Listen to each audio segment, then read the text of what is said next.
This video is sponsored by Studio Bebop and YuGeoPrices.com for all your pricing needs. Now available on the App Store. For more information, check the description below. What's up guys, it's Lintheo coming at you with a deck profile of my Heretics for the September 1st, 2013 ban list. Yes, this is the brand new ban list, and I've been playing with this deck for quite a while now, just been testing it behind the scenes, and yeah, it's just really good, really love it, OTKing so much, and now that how the format has, you know, we've got the actual TCG ban list, I think these are real contenders now, because they're just so good. You can just OTK and really not worry about a lot of back row anymore. Obviously, the big problem is Evil Swans, because obviously they kind of just rape this deck. But that is what the side is for. So I don't have the side currently. This is version 1, and version 2 will be coming up quite shortly, because the build that this is the build I had earlier. And then the build that I've been working on most recently is a Gustav. It has Gustav Max in. So yeah, you'll see that. It's only slight variations, but it is variations nonetheless. And that is the deck that I will be running for the time, for like the foreseeable future, as well as Herald of Perfection. And you know, some other couple of ones as well. But yeah, so I'll get into the deck profile for you now. I'll stop talking crap. So yeah, so we have, start it off, we have 3 Heretic Dragon and Tefnut. Tefnut's the good one. Tefnut's just awesome. Can't really go wrong with it. It's a special summon when your opponent has a monster on their side of the field. So yeah, it's our Cyber Dragon. So then we have 3 Sue. Sue's amazing. It's one of the best Heretics, I think. Just getting to pop those cards is just too good. So yeah, play 3 of them, and obviously the special summon, which is just good. Then we have 3 Esset. Esset is your normal summon. You know, you can kind of, apologies for the person going past in the back. Just your normal summon, because you know, if you don't have that Tefnut, or if your opponent has monsters on their side of the field, doesn't have monsters on their side of the field, you can still get the combos going. So yeah, so 3 of them. So we have 3, 3, 3. And then we have 2 Nebthet. I only really like 2 Nebthet. I tested 3 and I just kept drawing it and I didn't really want to draw it. It helps for like rank 5 plays, and it does help if you want to special summon this with Atom, and then you can kind of pop one of the monsters, get one of the only time I use it really. I do use it obviously, but the main time is, as I said, Atom into this pops something, get the vanilla, banish this for Red Eyes, then Red Eyes get something, then another Atom play. So yeah, so that's kind of it really. So that's the Heretic lineup. 2 Wattel Dragon, because I can't find my Luster Dragon, but you know, you can play 2 Wattel Dragon. I don't know anyone who plays Chain Disappearance. I haven't seen it played in a very, very, very long time. But just for being cautious, because without this you're screwed. For being, you know, cautious sake, play a Luster Dragon. But I just don't have one to hand, shockingly. I have no idea where it's gone, and I've been looking for ages. Then we have 2 Tragodia. Tragodia is just really good. I really do like the card. You can really switch this in and out. You can have this, or you can have Swift Scarecrow. It's completely up to you which one you want to use. I like Tragodia currently. It catches a lot of people off guard. Helps with Gustav Max as well. So you know, that's kind of what I like. So Tragodia's been working well, but you can switch it for Swift Scarecrow. Then we have the 1 Gauze. Shame it didn't go to 2, but I know. But Gauze is just Gauze, just too good. Don't really need to talk about it. Then we have the 1 Red Eyes Darkness Metal Dragon. Special summon it from your hand, or get it with Atom and Bounce, and just do crazy plays. It just enables you, excuse me, to OTK a lot more. Then we have 1 Drago, just because Evil Swans are a thing. Card's just good. You kind of finish it off your plays where you can go into your Atom, grab this as the last thing, put it in defense, go Gaia, and you know, you're just kind of set. And this just prevents your opponent, you know, Battle Fadering you, or Gauze, or anything like that. So it's just a bit of extra protection, and because there's going to be so many darks in the next format, you know, with Blackwings and zombies and all that, it's just a good card. So then we go into the support. We have 3 Karkar-D. Karkar-D is just so good in this deck, especially now we have 3 Duality. It's just speed. Just get to those combo pieces fast. You know, if you get like 3 to 4 Heretics in your hand, you're going to do some serious damage. 4 Heretics is an OTK, 3 Heretics is nuts, and you can go off very nicely. So yeah, 3 card D. You can choose to side them out if you're going second, but it's completely down to you. And then we have the rest of the hand traps. We have 2 Effect Veilers and 2 Maxi.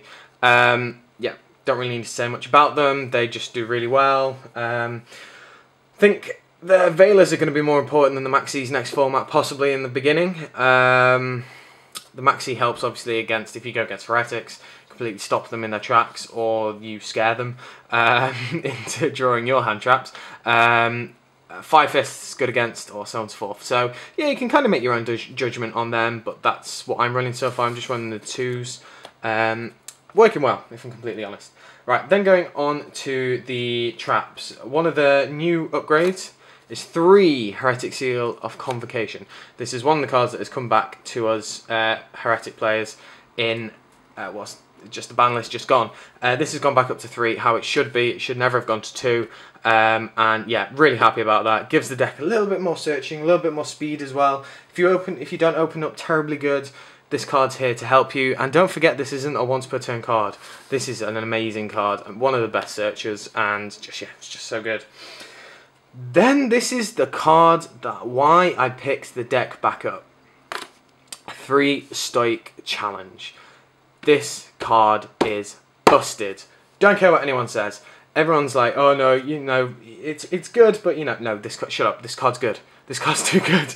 This card is just so stupid with Gaia Dragon. Gaia Dragon, this negates, okay, I'll go over the card. Basically, for each, and I got Konami rulings on this because it was a little bit weird, the text. For each XYZ material on your side of the field, the monster equipped to this, the monster with this equipped gets 600 attack. So if you have, it's very common for you to have 2 atoms, then you overlay into Gaias. You've already used the atoms effect, so each Gaia has 2 materials. That gains 2,400 attack. So that Gaia Dragon is on 5k. That's a big Gaia Dragon. And then when it battles, when the monster equipped with this battles an opponent's monster, double any battle damage. So you equip this to Gaia. Oh, and the monster equipped with this card, its effects can't be activated, and at the end of your opponent's turn, destroy the card. Which is the downside, but you know, your opponent won't probably last until then. They won't even get their turn. This card works busted with Gaia Dragon, mainly because Gaia Dragon's continuous piercing effect does not activate. It is continuous, as I just said. So you equip it to Gaia Dragon, it does fight. You go up to like 5k, you go up to, Jesus Christ, you go up to like 6-2, you go to whatever. It's just so good. And you're pretty much guaranteed to OTK. I've just one hit killed with this. Perfect example, my opponent had Blue Eyes Maiden out. I went into, I couldn't do the full, I had 2 Gaia Dragons and a Wattail Dragon. Excuse me. Because I, Red Eyes Darkness Metalled, nope, I'll start again. I had Gustav Max, Gaia Dragon, and Wattail Dragon, because Wattail Dragon was on 2-5, it's normal attack, because I got it back with Red Eyes, and then Tragodia and blah blah blah. But Gaia Dragon was on 5k. I first attacked with Wattail Dragon into the Blue Eyes Maiden. Maiden's effect activated, negate the attack, switch to defense, special summon the Blue Eyes. Gaia Dragon then attacked the Blue Eyes Maiden. Blue Eyes Maiden can't activate its effect multiple times per turn. 0 defense. Do 10k to him in one go. He was salty. But this card is amazing. I really don't realise why people, I just don't see why people don't run this. They completely ignore it and they just push it aside. Card is just too good. I did a video on it ages ago when I first saw it, and I'm doing a vid. Basically, just spent like 3 minutes talking about it now. So apologies if you don't like it, but tough. I'm talking about it. Then we have the 3 Pot of Duality. Pot of Duality's gone back to 3. Excellent. It's just good. Works with the Karkadis. With the hand traps, you can kind of hold off and play these, and you can dig a little bit more, and then you can choose kind of when you want to go off. So I think it's a staple. 3. Then we have the 3 Mystical Space Typhoons. Just to make sure that your plays can go off. That's about it. Don't really need to say much about it. You can happily side in and out. You can choose 2 if you really want. It's up to you. And then we have the 2 Forbidden Lance. I think Forbidden Lance is going to be really good next format, just because of the lack of generic traps that are now around. This card just kind of gets better. So if they really want to waste 2 of their main traps to get around this, sure, okay, that's fine. But you're just minusing them quite a lot. And then the final card, the 40th card, is 1 trap, 1 breakthrough skill. Breakthrough skill is just there to stop Orpheon, basically, and any other problem cards.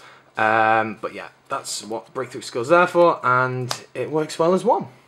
So yeah, then going on to the extra deck. That was 40 cards, by the way. Going on to the extra deck, we have 3 Atom. I really don't need to say anything about Atom. Atom's just too good. Just enables you to OTK like a boss, and yeah, that's it. Then we have the 3 Gaia Dragon. This card, as I said, with Stoic Challenge is just nuts. Card's really unfair. To be honest, you can just go like Volcasaurus, and then you can just like overlay that, and then you can go Gauntlet Launcher, and you can just overlay as well. Card's just so unfair, but it's good. So yeah, so we play 3. Then, one of my favourite cards is Gauntlet Launcher. 2 of them. This card is so busted in this deck. You can do your loop, you can go to 1 Atom, 2 Atom, and then when you go to make your 3rd level 6 rank, you can go into Gauntlet Launcher. Gauntlet Launcher has 2 materials, pop, pop, overlay for Gaia Dragon. It just enables you to OTK that much better, even if you've got something like annoying in the way, like a Gachi or a Maestroke or a Zen Mains. You just go pop pop and then proceed to absolutely destroy them. So yeah, the card's just so good. Then we have 1 Force Focus, 1 Photon Strike Bouncer, and 1 M7. I only run 1 M7 anyway, so I'm not really arsed that it got hit to 1 on the ban list. Photon Strike Bouncer is just a really good card, and Force Focus because it's quite a big, beefy, beefy card. 2/8 is very, very big. Then going on to the 5s, we have Constellar Pleiades and Volcasaurus. Pleiades is really good. Sometimes you just don't have anything good that first turn, and you can go into Pleiades, or you can play it strategically with your Atoms and get Pleiades out if you've got a problem card on your opponent's side of the field, like a Spirit Reaper or something like that, that you can't really get rid of if you can't do game with the Gaia Dragons. So yeah, really good. And obviously you can overlay Gaia Dragon whenever you really want. And also you can, don't forget, you can go into, like, if you go into Pleiades, then you can go into M7, then you can go into Gaia Dragon, and then equip with Stoic Challenge, and then have more damage on the board. So yeah, it's stupid. I think the most damage I've done was something stupid. It was over 11k, which was just beautiful. And then going on to the final ones, that's 13 XYZs, going on to 2 Synchros. Black Rose Dragon and Ancient Sacred Wyvern. Ancient Sacred Wyvern because these are basically because I have Veiler. Don't care about the rank 6s. I'm not really going to use a 5 and a Veiler. I'm only really going to use a 6 and a Veiler because it will be like a Tefnuit and a Veiler, for example, if I was in a dire situation. But Black Rose because it's Black Rose and it's busted, and Ancient Sacred Wyvern because you can OTK like a bitch. And the card's just good, so you can access it because I do have a light tuner. It's the only tuner I have in the deck. So that's it, guys. That's version 1 of the deck. I hope you enjoyed it.